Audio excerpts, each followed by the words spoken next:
Okay, so we're gonna be doing a witchy YouTube tag. Woohoo!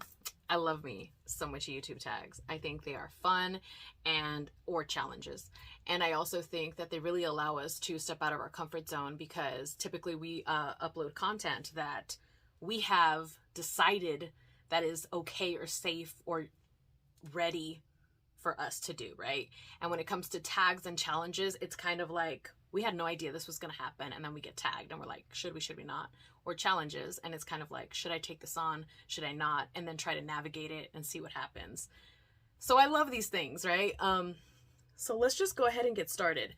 Or maybe not. Hold on, I have one more thing to say. I did do a live interview with Starlight prior to this. I think it was like 2 months ago. So I'm going to go ahead and link that down below. I did answer some of these questions in that live, so I will go ahead and reference you to that video for those questions, because if not, this video will be like an hour plus long, and like, that's crazy.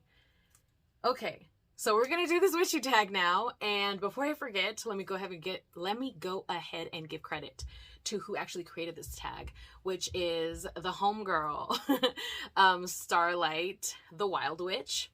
I'll go ahead and put her info down below as well. So yeah, let's go ahead and get started. Her first question is, what is your channel name and the significance behind it? So my channel name is Jazmine the Sage, and I did answer this on the live, so go over there. Long story short, me and one of my best friends and I are obsessed with Naruto, and that's where we extrapolated part of that name, along with a lot of what should I say?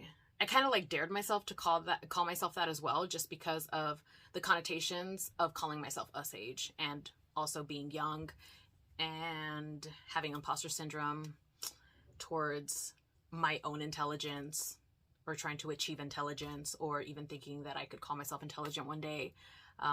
So it's a lot of that bundled into one. Second question. What type of content do you create on the channel? Like vlogs, educational, do-it-yourself, live streams, and so on. So I do not do live streams. I don't know if I've ever will. It's a lot of pressure with the live streams. I've only ever done one. That was on Starlight's channel, like I referenced previously. And it gives me a lot of like anxiety, I think, because it's live. And not that I do a whole lot of editing on my own videos, but if I feel like what I said was like a bit too much, or like I rambled on, I can always go back and edit, delete, cut, or start over. And on a live, it's like, you're there, it's happening, it's live, you can't go back, you can't delete, it's live. But anyways, what type of content?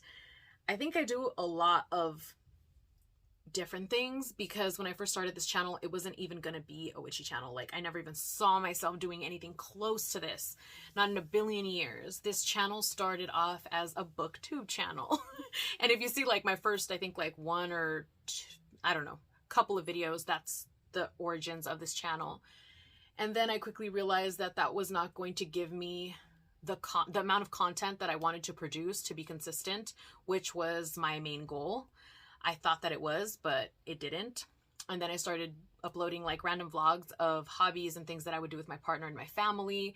And then I just said, you know what? I just gotta upload anything and be consistent. So it kind of became a consistency thing. So yeah, I don't think there's anything that people would categorize as educational on my channel. Not because you can't learn anything, because you can learn from anything or anyone in any way, but because I don't consider myself to be a formal content creator. I don't really write scripts. I don't really try to tell people how to do things. I'll tell people how I do things, and then that's pretty much it.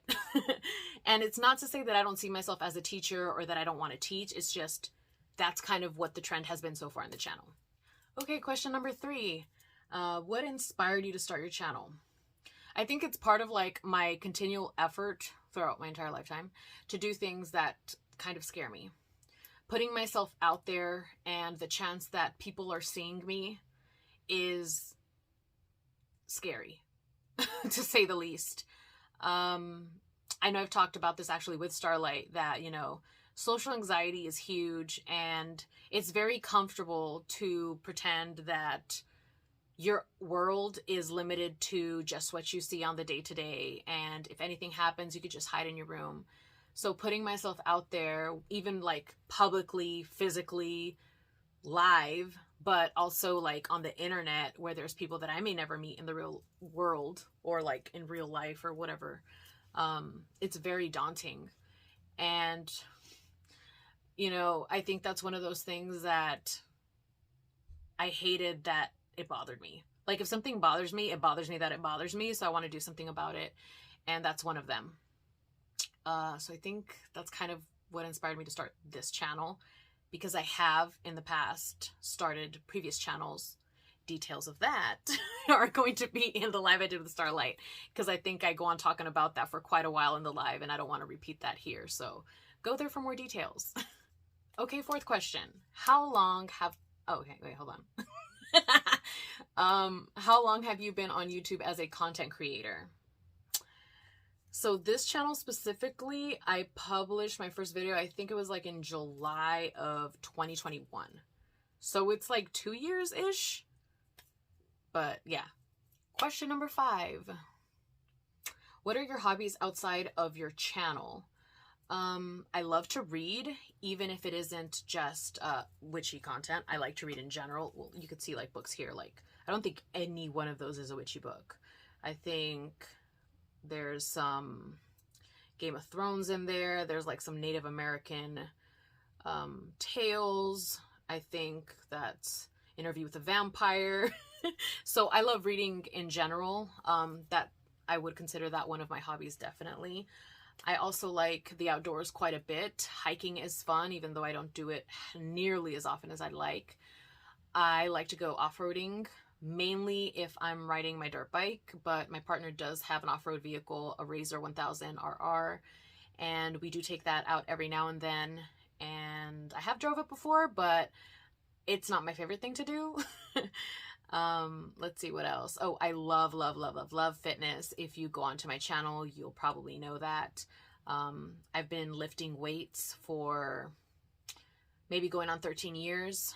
And when I was in, I think I started playing soccer when I was in middle school and played it throughout my entire high school. I was on a club team. I was on the school team for a little bit. And then I also used to play for a Sunday league team, so I played soccer quite a bit. And then when soccer was like done, I started lifting weights. So that's kind of not really a hobby. It's like part of my lifestyle, but some people would consider it a hobby. I also like riding the bicycle. I also like riding my bicycle that I own. It's kind of like a mountain bike, but I'm not doing no mountain biking. No, let's not do that. I'm gonna get hurt. Even though I guess I ride dirt bike, so I'm gonna get hurt, and I did before. But anyways. Okay, question number 6. Is there a new style of content that you want to try? So at the moment, I don't really think too much about doing more creative stuff than what I'm already doing on YouTube, just because I'm trying to make sure that my consistency remains consistent. I've had problems with consistency in the past with a lot of different areas of my life, and I feel like I've finally been able to find a nice balance with YouTube and the uploading frequency. There are some weeks where I upload once, some weeks where I upload 3 times. Sometimes when I'm uploading a lot, it's to make up for not uploading the previous week. So I try to find a healthy average to where I'm consistent about a video a week, just because it makes me feel like I'm keeping my word to myself on the consistency rate of what I want to keep on YouTube. Yeah, that's what I wanted to say. Question number 7. How do you plan out your content? Okay, so this is kind of like, why can't I just have a simple answer? I don't really plan out my content. Like, I don't have like a content calendar or a content planner where I'm like, okay, this day I'm going to talk about this, and then this day I'm going to talk about that. I would love to have that, but if I did, then everything would fall apart because I wouldn't be able to meet those requirements. So then I'd just be like, fuck it, and not do anything. So I kind of like have these moments of inspired creation, or I don't even know if that made sense, but I will, let's just say, take an energy drink and get ready for the gym, then be like, oh my God, it would be a good idea to talk about this. And then I'll write it down. And then I'm like getting ready. And they'll be like, wait, but then I should talk about this. And then I'll write that down. And sometimes I have like billions of sticky notes all over my desk of ideas of things. And then I'll also fill my phone of ideas of things. And I want to say that less than half of those make it to actual videos, but it gives me things to pull from when I'm like, I haven't uploaded a video today. I mean, this week, what should I talk about? And sometimes, and this has been happening more often, which I think is a good thing, but sometimes it's like, I'm like, I have to make a video about this. And then I'll write it down and I won't touch my phone or think about it. And then the next day it hits me again and it's the same idea. And I'm like, okay, now it's official. I need to sit down and make this video. And sometimes it'll happen within that hour. So planning content, I wouldn't say I officially plan it, not in the way that a Virgo would say that it's planned. But there is some brainstorming that's involved. I never actually sit down and think, what should I make a video about? Because there's always tons of things to make videos about. It's how I'm going to deliver that really makes me stop and think about whether I should or should not. Question number 8. What are my tools of the trade? So usually in my description box, I'll write down what I'm using just in case people want to know. But right now I'm recording with my Samsung Ultra 21, S21. And right here, I have a ring light. I hardly ever use it. I think I've only used it in like 3 or 4 of my videos because technically it's not mine, it's my sister's. And she usually has it in her room, but I stole it today because it's getting dark outside and I really have to do this video because I've been telling myself how to do it for so long. So it's literally just my phone on a stand. Sometimes it's not a stand. It's just some books, a ring light. Okay, question number 9. As a content creator, do you experience burnout? If so, what does that look like for you and how do you recover from it? So from creating content, I don't technically get burnt out. It's all the other life stuff that happens that burns me out, that prevents me from possibly creating the content that I would like to create. Question number 10. Which video are you the most proud of and why? Now, I did answer this in the live, so go check it out. But just generally speaking, usually it's challenge and tag videos. Question number 11. Who inspires you within the magical pagan YouTube community? This question is really difficult for me to answer because I have been inspired by so many creators for so many different reasons. And talking about every single one and why they inspire me is something that would take up a really long video, and maybe I'll do that in the future. But basically, if I interact with you in some way, if I compliment you in some way, if we have some type of communication, there is some inspiration that you have given me in some way or another. So please know that.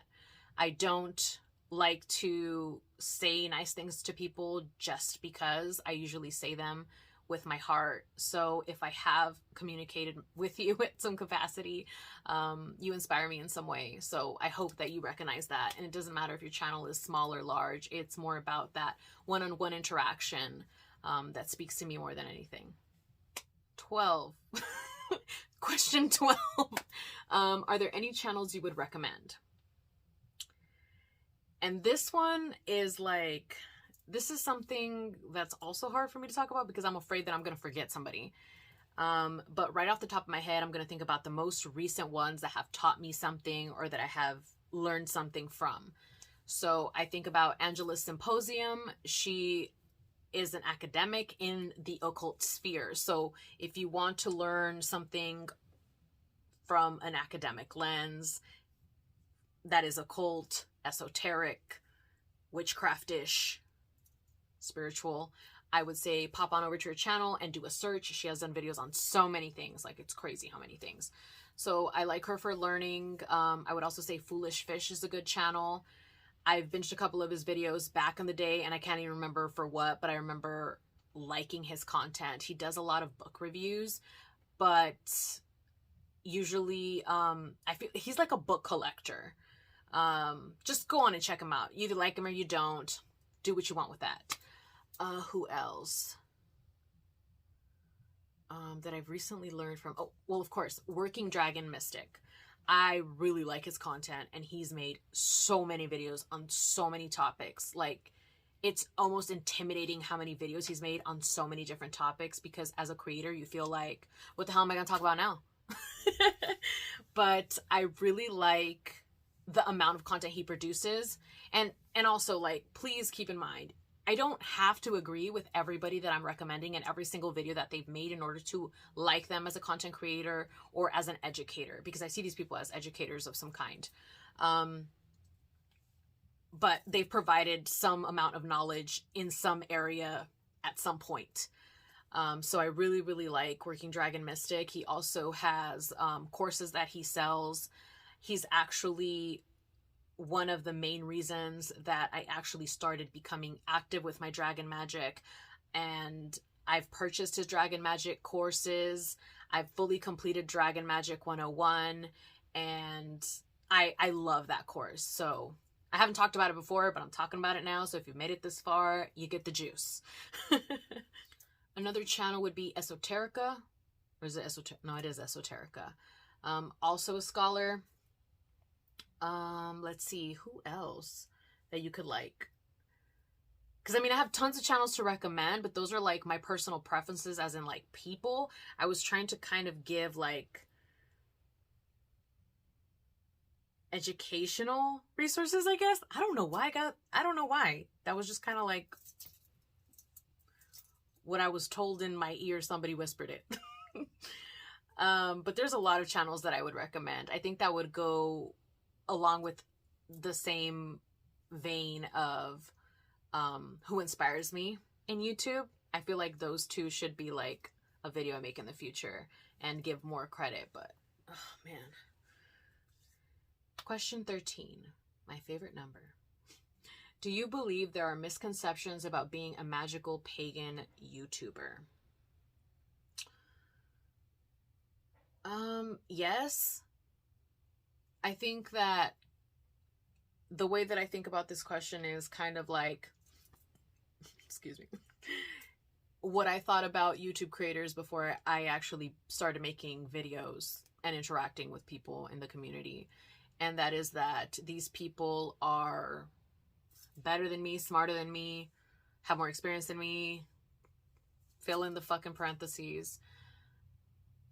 That may or may not be the case based on your own version of the way life works and what knowledge is and what requirements you have to fulfill to become X, Y, and Z titles. But it doesn't fucking matter. Like, if you want to create something, then fucking create it. And everything else be damned. I mean, at the end of the day, you get to choose what you put up on your channel. You get to choose how open or private you want to be about your personal life. You get to choose what you show. Nobody's going to make you do anything. Nobody's going to control you. So, I guess now it's becoming advice. But yeah, I basically used to psych myself out of doing anything. That's why when I first started this channel, it wasn't even going to be a spiritual or witchy or pagan or anything of the sort kind of channel. It was just going to be like a casual lifestyle thing of where I vlog sometimes and read books. I wasn't going to show any of my spirituality at all, which is insane because it's so much of my life. It's so much of my daily life that it's almost as if I was shielding who I really was by not showing that. I'm not saying that you have to do that. I'm not saying that you have to show your spiritual side, but because this is a witchy tag, I'm saying that, right?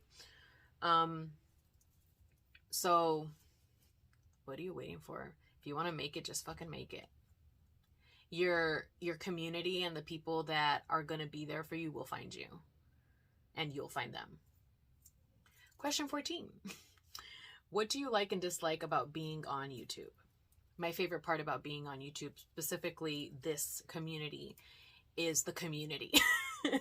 I think that finding people that can respect your spirituality is so important for people who come from a place where they don't know people that have that same type of spirituality. You know, when you don't have something that's so mainstream in your home or in your family, it gets pretty lonely and sometimes sad. So hopping on the internet and finding people, even if they are on the other side of the country or on the other side of the world, that are like oh my God, I do something like that too. Or, you know, that didn't really work for me. So then I tried this and, you know, like best wishes or whatever. Like those small little comments, as small as you think they are, when you get them, sometimes they just mean the world. And on hard days, they push you to keep going. And I think, you know, sometimes when we have imposter syndrome about what we're doing in general in life, but more specifically spiritually, those comments really validate us in ways that we didn't even know we might have wanted to be validated. And I think that's part of the magic of YouTube. So that's why I think also that that hashtag name is so appropriate, because, you know, my magical YouTube journey, it is magical. It makes you grow in different ways than if you didn't have a YouTube channel. And people can argue that. I don't care, but it's true. Whatever way that you decide to put yourself out there in the world, it's going to bring you back something, whether it be in the shape of a lesson, of added friends or community or growth in whatever way, but it's going to change you. Putting yourself out there changes you, and you can look at it lightly or from a positive way or a negative way. That's totally up to you, but it definitely makes room for growth. And if you want to grow, then you do something that you haven't been doing. And if you haven't been doing content, that's fine. You don't have to if you don't want to.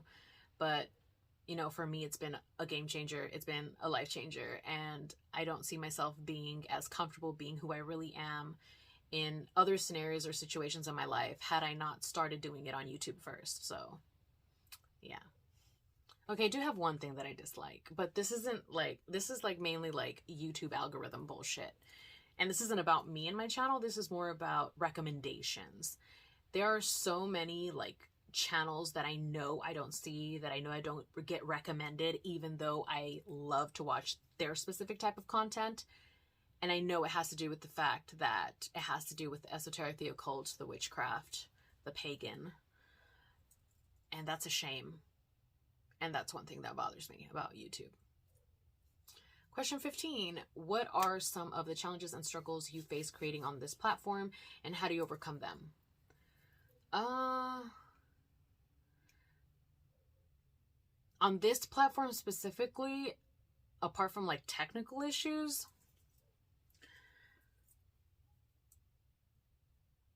I think it's more general, like the type of issues that you would have just if you have fear of being judged. So uploading content that maybe you're not used to uploading is very scary because you don't know how it's going to be received. I think those are like the main issues that I've ever encountered. I can't really think of anything else other than that. But yeah, putting yourself out there can be scary. So I think those are like the biggest challenges is, you know, talking about something that you've never talked about before, talking about something that maybe in the past you thought was a little kooky and now you're like, I believe. Yeah, those are probably like the biggest challenges, is uploading videos that that fit that I just said. Question 16. What is your opinion on monetization, paywalls, or other exclusive content like Patreon or other membership services? I honestly don't care if people want to get paid or not paid. It does not bother me. It does not matter to me. I think it's cool when I see somebody... Whoa, hold on.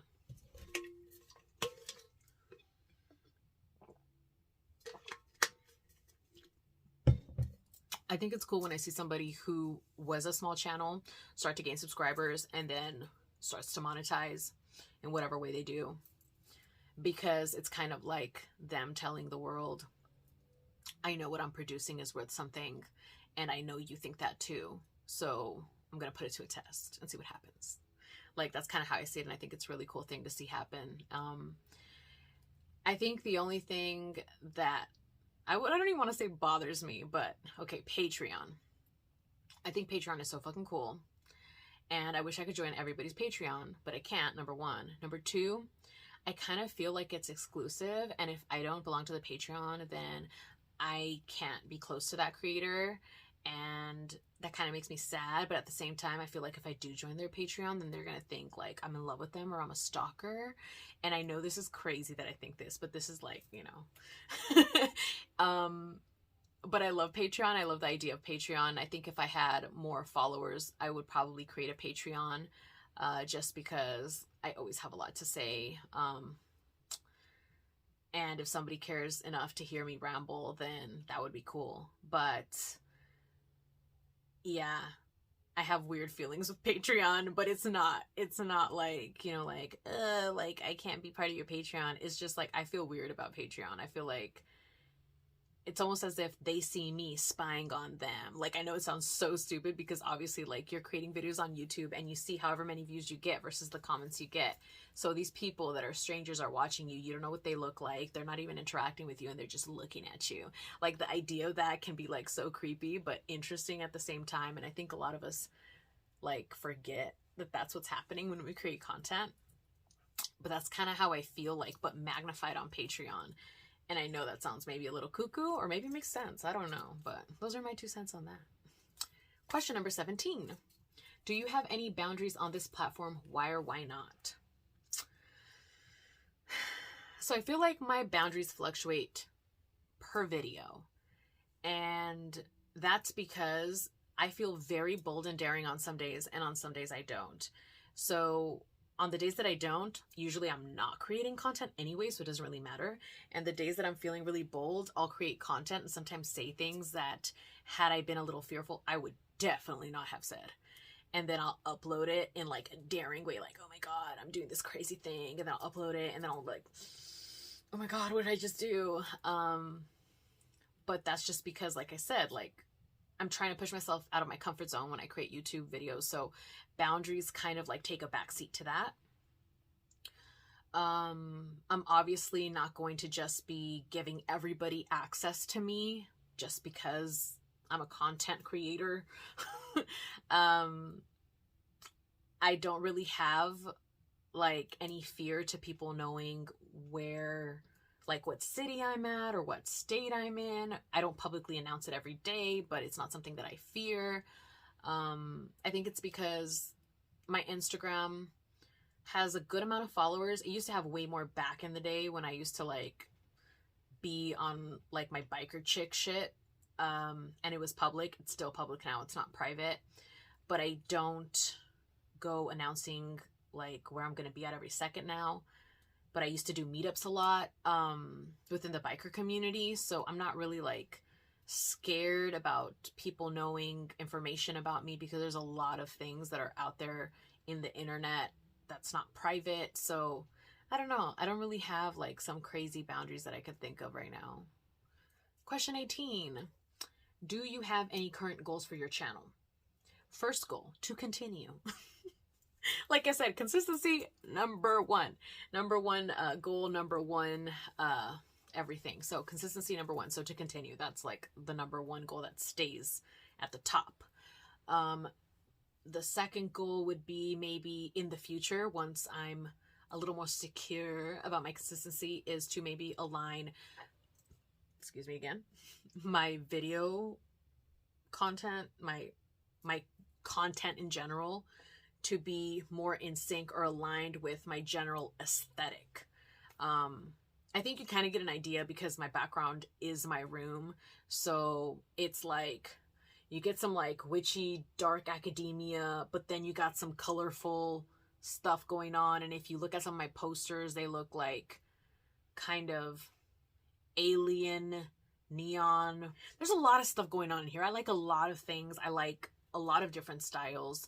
And my style is like the merging of like 4, I think. So if I could find a way to cohesively showcase that aesthetic via my content, I think that would be like the closest thing to a content related goal, other than just being consistent.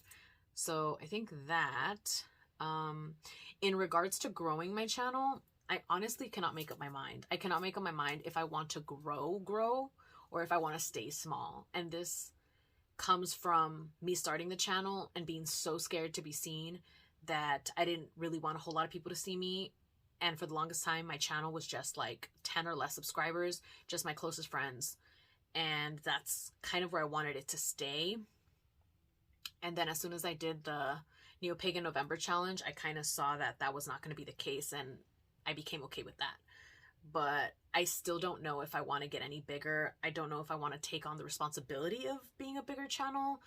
I've seen a lot of the baggage that it comes with, and I have other things going on in my life that if this becomes bigger but it's not paying the bills, it just doesn't make sense. So yeah, I can't really speak on that right now. Question 19. What are some of the mistakes that you've made and how did you fix them? Damn. Well, you know, since I'm perfect and I don't make mistakes, I don't know how to answer that. Let's see. Speaking for realsies now. I think my biggest mistake, and this goes for so many things in my life, has been just not starting sooner. To think that I would have felt more fulfilled in my practice or maybe less alone. I think YouTube provides a lot of motivation to be consistent within my own practice as well. So I don't know. I just feel like being a part of the community instead of just from the outside looking in, because I know there's a lot of people that never create channels, but they're still a part of the community, but I was not one of them. I was just kind of like peeking through the window and thinking everybody was so cool and just feeling like I didn't belong and I could never. And I think creating a channel changed that for me. Question 20. What are some of the ways your channel has grown since your first YouTube video? I have met some very lovely people. That's definitely what's changed. I am in a Discord server with some of these lovely people, which I will try to link down below. And it is the Discord server that Starlight actually started. So, you know. And I've also done my first live with Starlight. I make those like the most important things because those are things that were really big milestones for me in life, but also for my YouTube journey. So those are it. So I don't know if that really applies to how has your YouTube channel grown, but I think it does, because as my channel grew, if you could call it much growth, but as it grew, I actually was able to interact with people, and that's something that I wasn't doing in the beginning, because like I said, it was just like my inner circle people, so we interact anyway. But actually interacting with people that found me because of my my videos, to me that's growth. Question 21. Have you ever wanted to quit making videos? Why or why not? Not on this YouTube channel, because it's just given me so much. Do I go through phases where I don't want to create a video because I'm just having a bad day? And I told myself I was going to create a video that day based on something that I wrote 2 days ago or something. And then I'm like, nah, I don't want to do it. That definitely happens. But I've never really wanted to quit entirely. I think I've kind of really made this part of my life, part of my growth in life, that I really don't want to quit. Question 22. What do you wish you knew before starting your YouTube channel journey? Well, not before starting this channel. Or maybe even okay, well, I don't know. Okay, hold on. Before starting the previous 2 channels that I started, I wish I would have told myself that any feeling that I had towards somebody's negative comment was going to only be temporary, and to say fuck it and keep going. Now, in regards to this channel, the only thing that I wish I knew was that I could have started from the beginning talking about my witchcraft, my spirituality, and it would have been perfectly fucking fine. Yeah, that's it. Question 23. Do you post on any other platforms? If so, what are they? I do. I post on Instagram. Question 24. Do you have any advice for those wishing to create a channel? Well, like Nike says, just do it. And that's not much of advice. That's like what the fuck? Duh. If I could, I would, right? Okay, so I think that if you do want to create a channel, you need to find out your why. Why do you want to create a channel? Is it because you want to meet people? Is it because you want to blow up? and not like in an explosive bomb way, but like, you know, grow. Like you want to get thousands and thousands of followers? Is it because you wanted to pay your bills? Is it because you want to express yourself creatively?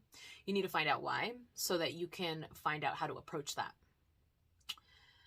Because your approach is going to be much more different. Your requirements to begin are going to be much more different if you're doing it for fun versus you're doing it because you want to blow up. You know, if you're doing it for fun, it doesn't matter if you're recording from a shitty phone. It doesn't matter if you have a ring light. It doesn't matter if anything. It does not matter. But if you are trying to grow, then you need to be serious about it in a different way. And you're going to have to curate your content much more than somebody who don't give a fuck. That's just the honest reality of it. Because if you're going to try to blow up, you still need to be some type of, how should I say this? Even in the occult community, even in the witchy community, you have to be palatable. That's just what it is. You have to be some type of approachable in a general sense. Like a lot of people like to say like, oh, you believe in this and you believe in that, referring to anything witchy, occult, esoteric, and they think you're fucking kooky. That changes when you're already in that community, right? But you still have to be some type of general pleasantness to grow. That's my opinion. You have to meet certain conditions. So I'm not the person that you should look to for that. But I guess my advice would be follow people who do have a large following in those spheres. Find out what they did, how they're doing. Look at maybe what they're tagging, who they're tagging, who do they collaborate with, how often do they collaborations, do they do lives, do they not, how are they present on their other platforms, how often do they upload, what are they talking about, how often do they switch up what they're talking about, what type of content are they creating, because all those things are going to give you a clue as to why they got picked, right? Because it's on purpose. Like people that grow rarely grow by accident, especially in this community. So find out what your goals are first before starting. If your goal is, like I said, just to make friends or just to put your creativity out there, then just go ahead, start yesterday. But if you have other goals, then you may have to go about it differently. Totally up to you. And final question 25. Who will you tag in this video? So I've only seen one other creator's video in response to this tag, and that was Beanbag Hagwag, so I'm not going to tag her. I was going to tag Jazmine Ambrosia, but she tagged her, so I'm not going to tag her either. I'm going to tag The Witch of Rose Garden. I'm going to tag Miss Kulala's Mystical Musings. I'm going to tag Underneath the Veil of the Marigolds. And I'm going to tag Mo Moon. And I also just want to tag anybody who's watching this and feels called to do this video. I know that it feels kind of weird sometimes to see people doing tags or getting tags and you're not getting tagged and you kind of feel left out. So I want to kind of open this up. Anybody who wants to do it, just go ahead and do it. You're more than welcome to. I'm sure that Starlight would love it. And if you do it and you weren't tagged by anybody, but you saw this video and you felt like doing it, then go ahead and let me know and I'll go ahead and make sure I watch it and I'll write something on the comments. But we have reached the end, so I hope you guys enjoyed this video and stayed hydrated throughout the process, and I will see you guys soon.